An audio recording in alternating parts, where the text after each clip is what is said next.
Changing your Google Play Store country. First, open the Play Store on your mobile. Tap on your profile icon at the top right. Now select Payments and Subscriptions.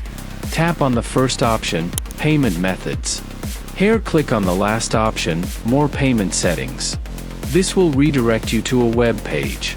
At the top left, tap the three lines, then choose Settings. Here, tap on Country/Region.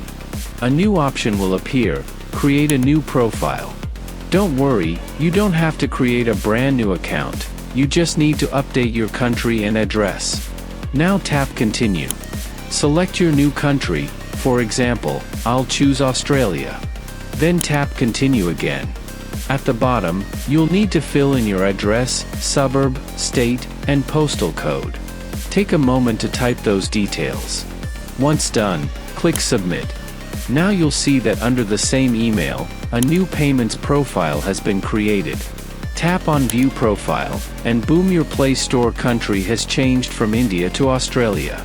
Subscribe to Instant Guide, no fluff, just fixes.